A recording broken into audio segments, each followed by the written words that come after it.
What does a marshmallow and an 80-inch flat screen plasma TV have in common? Hi, I'm Nick Farrow from Abundance Global. Let me explain. There's a really well-known study that's done with little kids where they put them in a room at a table and they explain to them that on the plate in front of them there's a marshmallow sitting there. And they say, look, you've got a choice. You can either eat that marshmallow right now and you watch the kids' eyes light up, or you can wait, and they point a clock out to them, wait a few minutes and then I'll tell you what, instead of having that now, if you wait a few minutes, we're going to give you 2 marshmallows, or maybe a whole bag of marshmallows. And the adult who's explained that leaves the room for a couple of minutes. And when they come back, the cameras are rolling on the kid. When they come back, most of the time, what do you think's happened? The marshmallow's gone and the kid's sitting there with a stupid grin on their face. Because of course they can't wait for it. They want that marshmallow and they want it now. Occasionally a kid will, when they come back in, the kid will be sitting there and the marshmallow will be there and they've got a really stupid grin on their face, like, oh, I'm getting all the marshmallows now. Well, there's a similar thing that happens to all of us in business. And I guess it's something that while we grow out of the marshmallows and we understand the concept of time and reward, we actually make the same error in our business. I want to explain a little bit here around a balance sheet, and particularly around equity in your business. Over time, if you're running your business well, you'll have a situation where the amount of cash that is in your business is growing. And it should be, absolutely. We want to get to the point where there is more cash in your business. When we have more cash in our business, first of all, we're going to be paying down our liabilities, but we're also going to, as we pay that down, we're going to end up with a greater amount of equity in the business.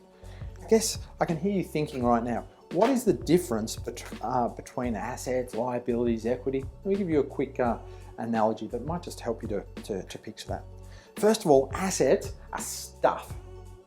Could be anything, could be cash, cars, your trade debtors, computers, desks, whatever it is in your business. What's the stuff that your business has on its balance sheet?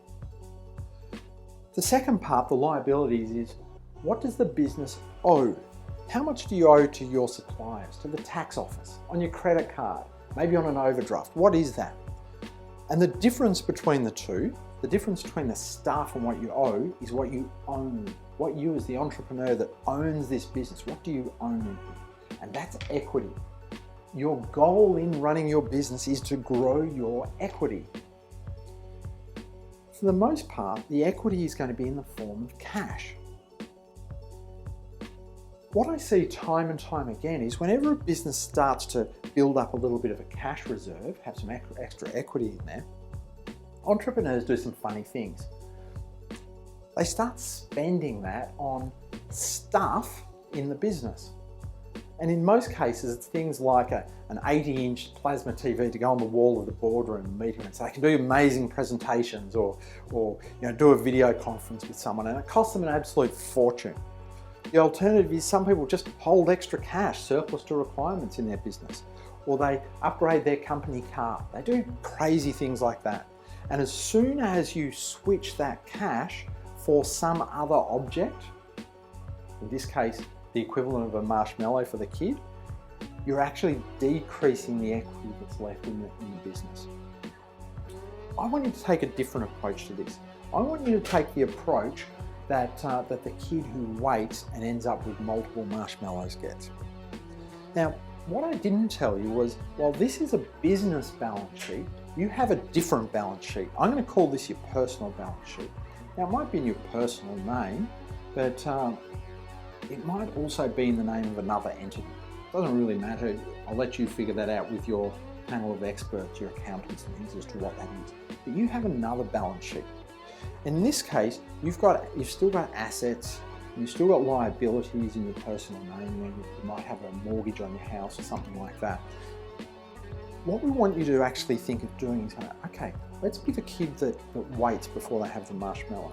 And instead of buying that 80-inch TV, instead of upgrading the company car, instead of putting in a pool table for your employees or moving to a flash office or whatever it is, what we want you to do is take the additional cash that you've put together and shift that from the business balance sheet onto your personal balance sheet.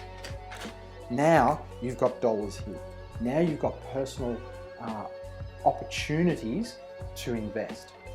With this, now that that cash is there, now you can go out and you can invest in an investment property, or you might invest in shares, or you might invest in some other kind of asset that's going to grow and create you wealth long term.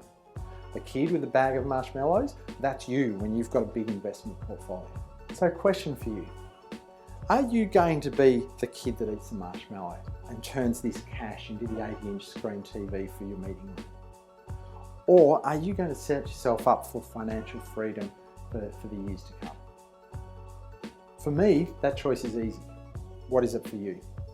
If you'd like to find out more about what we do at Abundance Global and how we help people to set up their financial future, click the link below.